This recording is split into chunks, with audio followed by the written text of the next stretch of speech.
Everyone, welcome to virtual classroom of e learning simplified. इस video में हम discuss करेंगे एलएम शेड्यूल में शिफ्ट कैसे कैसे हो सकता है। उन फैक्टर्स को आइडेंटिफाई करेंगे जिनसे एलएम शेड्यूल या तो राइट वर्ड शिफ्ट होगा या फिर लेफ्ट वर्ड शिफ्ट होगा। एलएम शेड्यूल को मनी मार्केट के इक्विलिब्रियम से डिराइव किया जाता है या फिर कह सकते हैं एलएम शेड्यूल के हर पॉइंट पे मनी डिमांड मनी सप्लाई के इक्वल होती है। तो हम कह सकते हैं वो फैक्टर्स जिनसे एलएम शेड्यूल में या तो राइट वर्ड शिफ्ट होगा या फिर लेफ्ट वर्ड शिफ्ट होगा वो हो गए। First, change in money supply. Money supply एक पॉलिसी वेरिएबल है। जब हम अज्यूम करते हैं कि मनी सप्लाई इंक्रीज हो गई है, उसका मतलब है सेंट्रल बैंक ने इस पॉलिसी इंस्ट्रूमेंट को नए लेवल पे फिक्स कर दिया है। सेकेंड फैक्टर हो सकता है money demand. Shift in demand function का मतलब है given interest rate and income पर quantity of money demanded increase हो गई है। चेंज इन मनी डिमांड को कीन्स ने एक और टर्म दी है जिसे शिफ्ट इन लिक्विडिटी प्रेफरेंस भी कहा जाता है। पहले डिस्कस करते हैं मनी सप्लाई में चेंज होने से एलएम शेड्यूल में क्या फर्क पड़ेगा। मनी सप्लाई में चेंज को दो कैटेगरीज में डिवाइड किया जा सकता है, या तो मनी सप्लाई इंक्रीज होगी या फिर मनी सप्लाई डिक्रीज होगी इकोनॉमी में। पहले डिस्कस करते हैं मनी सप्लाई इंक्रीज होने से एलएम शेड्यूल किस तरफ शिफ्ट होगा। एक्स एक्सिस रिप्रेजेंट कर रही है क्वांटिटी ऑफ मनी को, जिसे एम से डिनोट किया गया है। वाई एक्सिस रिप्रेजेंट कर रही है इंटरेस्ट रेट को, जिसे आर से डिनोट किया गया है। ब्लू लाइन रिप्रेजेंट कर रही है मनी सप्लाई को। येलो लाइन रिप्रेजेंट कर रही है क्वांटिटी ऑफ मनी डिमांडेड जब इनकम का लेवल वाई जीरो हो। Money demand and money supply के इंटरसेक्शन पॉइंट पे मनी डिमांड मनी सप्लाई के इक्वल है। इस इंटरसेक्शन पॉइंट से हमें मनी मार्केट में इंटरेस्ट रेट मिलेगी। इस इंटरसेक्शन पॉइंट को वाई एक्सिस की तरफ एक्सटेंड करने पर हमें इंटरेस्ट रेट मिली है, जिसे हमने R0 से डिनोट किया है। नेक्स्ट हम अज्यूम करते हैं सेंट्रल बैंक की पॉलिसी चेंज से मनी सप्लाई M0 से इंक्रीज होकर M1 हो गई है। मनी सप्लाई के इफेक्ट को स्टडी करने के लिए इनकम का लेवल फिक्स अज्यूम किया गया है। अब नेक्स्ट हमारा टारगेट है मनी सप्लाई इंक्रीज हो गई है उस लेवल पे मनी डिमांड को भी इंक्रीज करना, क्योंकि गिवन इंटरेस्ट रेट पे मनी सप्लाई इंक्रीज हो गई है और मनी डिमांडेड कम है। मनी डिमांड को इंक्रीज करने के लिए interest rate will have to decrease.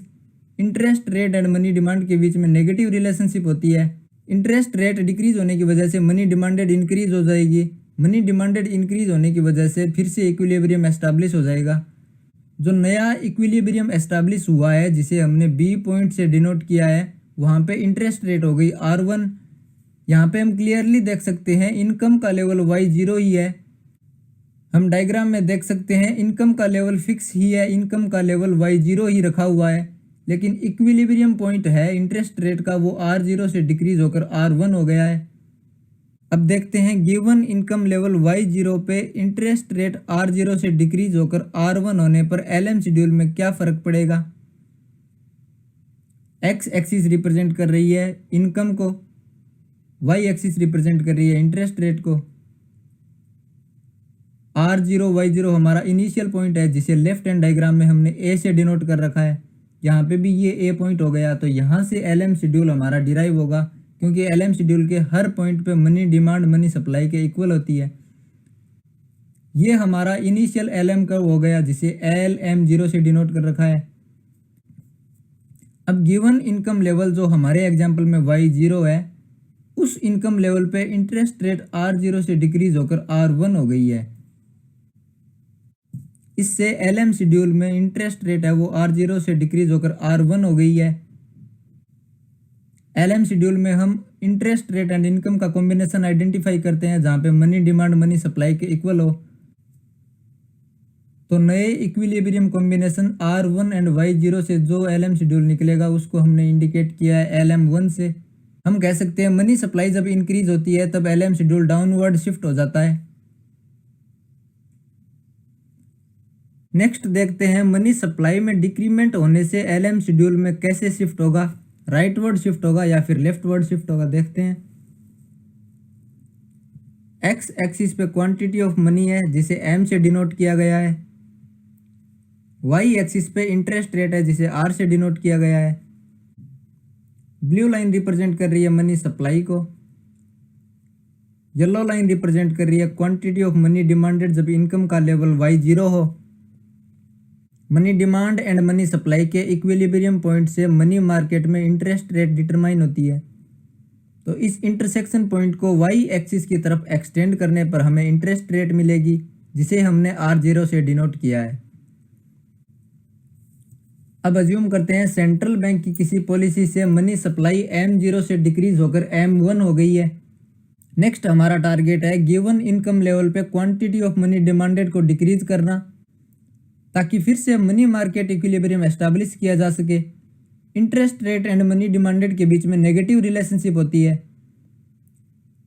तो क्वांटिटी ऑफ मनी डिमांडेड के ट्रांजैक्शन कंपोनेंट को डिक्रीज करने के लिए इंटरेस्ट रेट इंक्रीज होगी।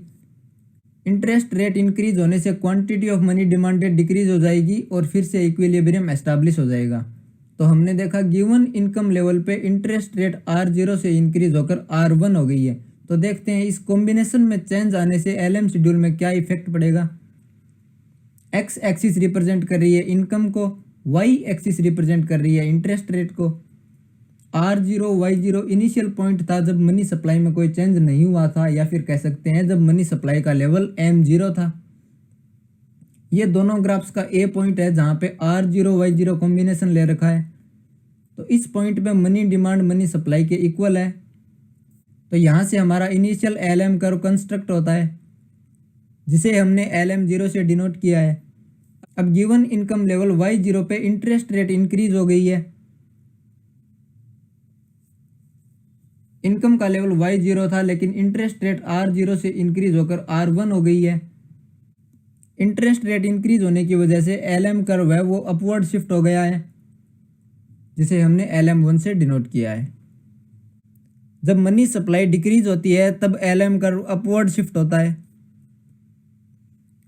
तो मनी सप्लाई के फैक्टर से हम कंक्लूड कर सकते हैं जब मनी सप्लाई में इंक्रीमेंट होता है तब LM schedule downward and to the right shift होता है, और जब मनी सप्लाई डिक्रीज होती है तब LM schedule upward and to the left shift होता है।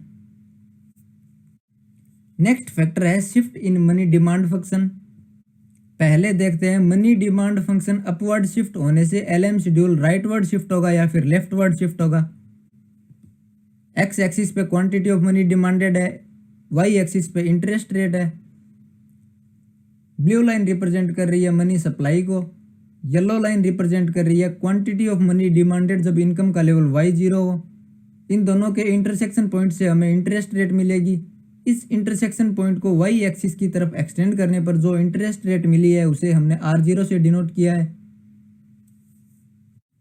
अब हम अज्यूम करते हैं इकोनॉमी में गिवन इनकम लेवल पे मनी डिमांडेड MD0 से इंक्रीज होकर MD1 हो गई है। मनी डिमांडेड इंक्रीज होने की वजह से money demand function rightward shift हो गया है, या फिर कह सकते हैं अपवर्ड शिफ्ट हो गया है।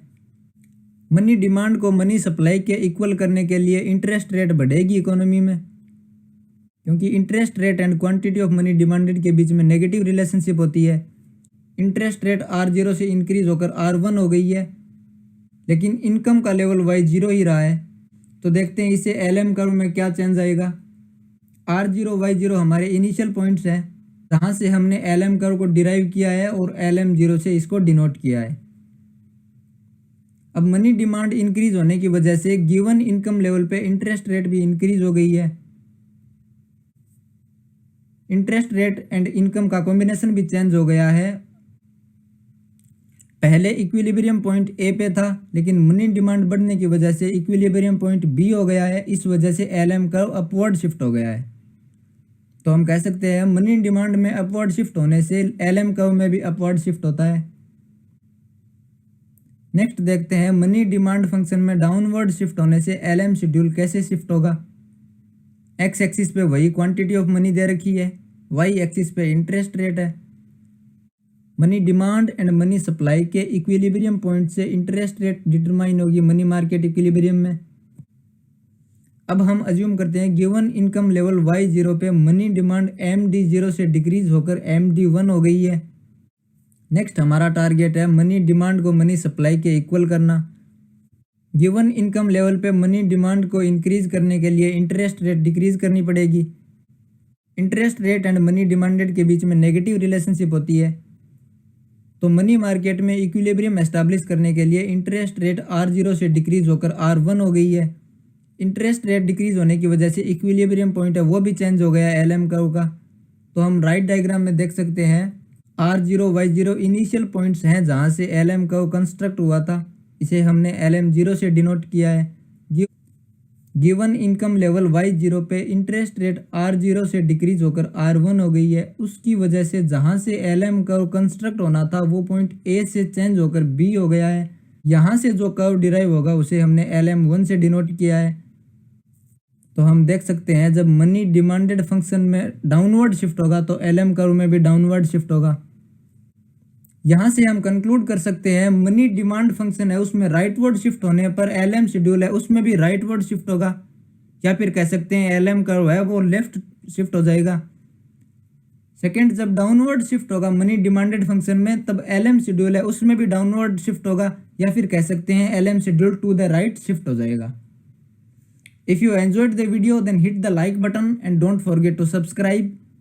Thank you. Have a great day.